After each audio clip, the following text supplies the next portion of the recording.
श्री गणेशाय नमः। श्री शिव महापुराणे द्वितीयायां रुद्रसंहितायां तृतीये पार्वती खंडे प्रारंभते अथ प्रथमो अध्याय। हिंदी अनुवाद।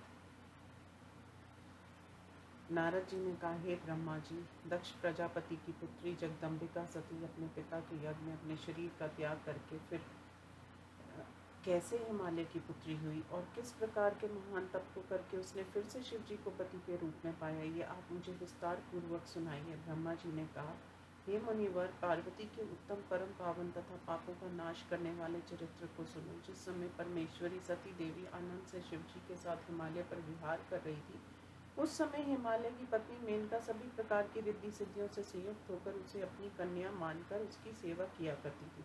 जब पिता से अपमानित सती ने दक्ष की यज्ञाग्नि में अपने शरीर को जला दिया, तब वह परमेश्वरी शिव धाम को प्राप्त होगी। हे मुनि, उसी समय हिमालय की पत्नी मेनका ने शिव लोक में स्थित उस देवी की आराधना की। तब सती ने यह विचार किया कि मैं हिमाचल की कन्या हो जाऊं। यज्ञ में शरीर का त्याग की हुई वह सती देवताओं द्वारा स्तुति की जाने पर प्रसन्नता से मेनका की कन्या रूप में पैदा हुई। वे पार्वती नाम से प्रसिद्ध हुई। नारद जी के उपदेश से कठोर तपस्या करके पुनः उसने शिव जी को पति के रूप में प्राप्त किया। नारद जी ने कहा, हे ब्रह्मा, विधि, महाप्राज्ञ तथा विद्वानों में श्रेष्ठ मेनका की उत्पत्ति तथा उनके विवाह का वर्णन मुझे सुनाइए। वह सती मेनका देवी धन्य है जिनके गर्भ से पार्वती जैसी कन्या उत्पन्न हुई। अंत वह पतिव्रता धन्य तथा सभी की मान्य है। ब्रह्मा जी ने कहा, हे नारद मुनि, तुम पार्वती की माता की उत्पत्ति को सुनो। उनका विवाह कैसे हुआ और चरित्र कैसा था, ये सब पवित्र तथा भक्ति को बढ़ाने वाले हैं। उत्तर दिशा में सभी पर्वतों में महान हिमालय है। हे मुनिवर, वह पर्वत महान, तेजस्वी और समृद्धशाली है। चर अचर भेद से वह दो प्रकार से प्रसिद्ध है। मैं संक्षेप से उसके सूक्ष्म रूप का वर्णन करता हूँ। वह पूर्व तथा पश्चिम समुद्रों में गाहन करके स्थित हैं। अनेक प्रकार के रत्नों का वह खजाना है और वह पृथ्वी के मानदंड की भांति विराजमान है। उस पर अनेक प्रकार के वृक्ष उगे हैं। अनेक चोटियों से चित्रित हैं। सिंह, व्याघ्र आदि पशु तथा तपस्वी जनों से वह घिरा हुआ है। वह सबसे बड़ा हिम का आलय है। अनेक आश्चर्यों से युक्त देव, ऋषि, सिद्ध, मुनियों का वह निवास स्थान तथा शिव जी का प्रिय है। ये अत्यंत पवित्र आत्मा वाला तप स्थान महापुरुषों को पवित्र करने वाला, तपस्या की सिद्धि को देने वाला तथा अनेक धातुओं का खजाना है। वही दिव्य रूपधारी, रमणीय, स्वर्ग सुंदर विष्णु का अंश रूप, विकार रहित ये पर्वत राज सज्जनों का प्रिय है। अपने कुल की स्थिति तथा धर्म की वृद्धि के लिए उस पर्वत राज ने अपना विवाह करना चाहा, जिससे पितरों तथा देवताओं की उपासना हो सके। उस समय सभी देवताओं ने अपने स्वार्थ की सिद्धि देकर, हे मुनिवर, दिव्य लोक में स्थित पितरों के पास आकर वे कहने लगे। देवताओं ने कहा, हे पितरों, आप सब प्रसन्न होकर हम लोगों की बात सुनिए। यदि आप लोग देवताओं के कार्य को करना चाहते हैं तो जैसा हम कहते हैं वैसा ही कीजिए। आपकी जो मंगल रूपनी मेनका नाम की ज्येष्ठ कन्या है, उसका विवाह प्रेम पूर्वक आप नगाधिराज हिमालय से कर दीजिए। ऐसा करने से सबका महान लाभ होगा और देवताओं के दुखों का नाश भी हो जाएगा। ब्रह्मा जी ने कहा, इस प्रकार देवताओं के वचन को सुनकर, विचार कर और कन्याओं के शाप का स्मरण कर पितरों ने उस बात को स्वीकार कर लिया। पितृगण ने विधि पूर्वक हिमालय को अपनी कन्या दे दी। उस मंगल कारक विवाह में महान उत्सव हुआ। विष्णु आदि सभी देवता, मुनिगण आदि, वामदेव, शिव जी का बुद्धि पूर्वक स्मरण कर वहां आ गए। उन सब ने उस समय अनेक प्रकार के दान देकर वहां बहुत बड़ा उत्सव कराया। पितृगणों तथा हिमालय की प्रशंसा की। सभी देवता तथा मुनिजन प्रसन्न होकर शिव पार्वती का स्मरण करते हुए अपने अपने लोकों को गए। इस प्रकार उत्सव को देखकर और विधि पूर्वक विवाह करके पत्नी के साथ हिमालय अपने घर आकर प्रसन्न हुआ। ब्रह्मा जी ने कहा, हे मुनिवर, मेनका के साथ हिमालय के विवाह की सुखद कथा मैंने कह दी है। अब इसके बाद तुम क्या सुनना चाहते हो? इस प्रकार श्री शिव महापुराण में हिमालय विवाह वर्णन नामक पहला अध्याय समाप्त। द्वितीय अध्याय। नारद जी ने कहा, हे ब्रह्मा जी, आप आदर पूर्वक मेनका की उत्पत्ति तथा शाप का वर्णन कर हमारे संदेह को दूर कीजिए। ब्रह्मा जी ने कहा, हे नारद, तुम विवेक पूर्ण बुद्धि से मुनियों के साथ मेनका की उत्पत्ति को सुनो। मैं कह रहा हूँ, हे मुनि, दक्ष नाम का मेरा पुत्र है जिसका वर्णन मैंने पहले किया था। उसकी 60 कन्याएं हुई जिनसे आगे की सृष्टि हुई। उनका विवाह कश्यप आदि महर्षियों के साथ हुआ, ये सब तुम्हें मालूम है। अब तुम प्रस्तुत कथा को सुनो। उनमें से स्वधा नाम की कन्या का विवाह पितरों के साथ किया।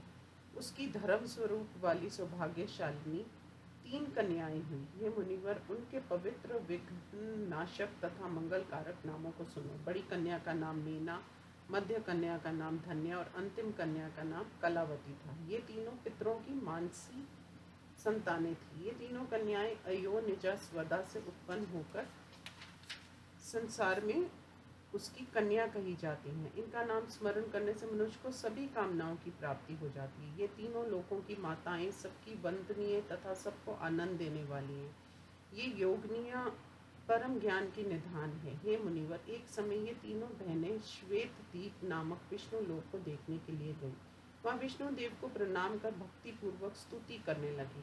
विष्णु भगवान की आज्ञा पाकर वह बैठी। वहाँ अनेक लोग आ गए। हे मुनि, उस समय सनक आदि सिद्ध ब्रह्मा के पुत्र भी वहाँ आए।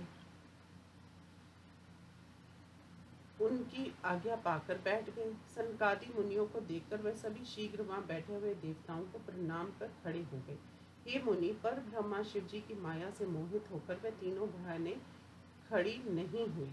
शिव जी की माया सभी को मोहित कर देती है, क्योंकि उसी के अधीन संपूर्ण संसार है।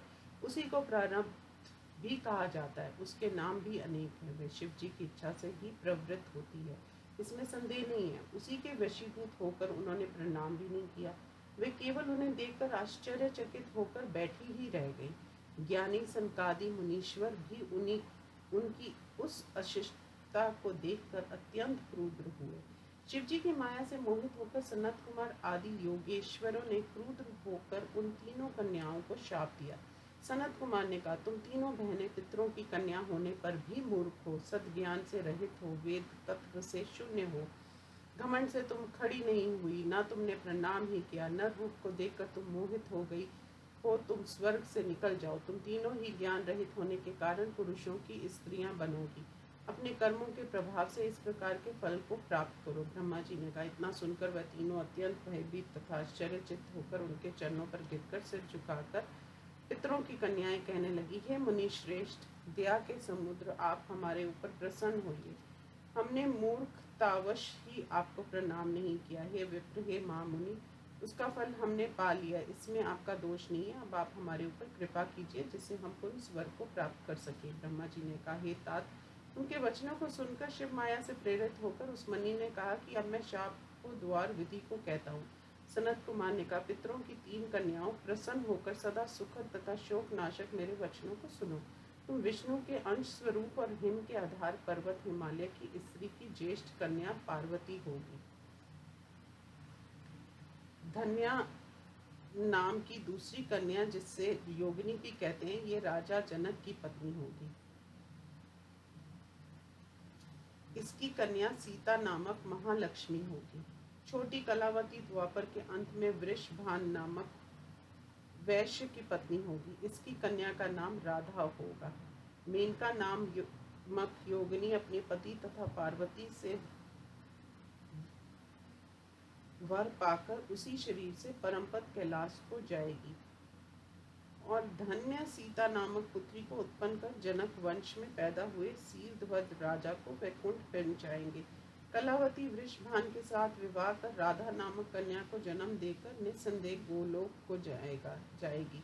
बिना कष्ट मिले किनको कहाँ महत्व प्राप्त होता है। सत्कर्म करने वालों का जब दुख समाप्त हो जाता है तो उन्हें अनुपम सुख मिलता है। तब तुम सब पितरों की कन्याएं स्वर्ग में विलास करने वाली हो। विष्णु भगवान का दर्शन करने से तुम्हारे कर्मों का क्षय हो जाएगा। इतना कहकर क्रोध रहित हो जाने पर भुक्ति तथा मुक्ति को देने वाले शिव जी का स्मरण कर वे फिर कहने लगे, प्रेम से एक बात और सुनो, मेरी बातें सदा सुख देती हैं। शिव में भक्ति रखने वाली तुम सब बार बार धन्य हो, मान्य हो और पूज्य हो। मेनका की पुत्री जगदम्बिका देवी पार्वती कठोर तप करके शिव जी की पत्नी बनेगी। धन्या नाम की कन्या सीता को जन्म देगी, जो श्री राम की पत्नी होगी। लोक विवाह का आश्रय लेकर श्री राम के साथ विवाह करेगी। कलावती की कन्या राधा साक्षात गोलोक में निवास करने वाली गुप्त प्रेम पाश में बंधी हुई श्री कृष्ण की पत्नी होगी। ब्रह्मा जी ने कहा, इस प्रकार कहकर वह मुनिवर सनत कुमार भाइयों के साथ वहीं अंतर ध्यान हो गए। हे तात, पितरों की मानसी कन्याएं वे तीनों बहनें पाप रहित होकर पुनः अपने धाम को चली गई। इस प्रकार श्री शिव महापुराण में पूर्व गति वर्णन नामक दूसरा अध्याय समाप्त। ओम नमो शिवाय।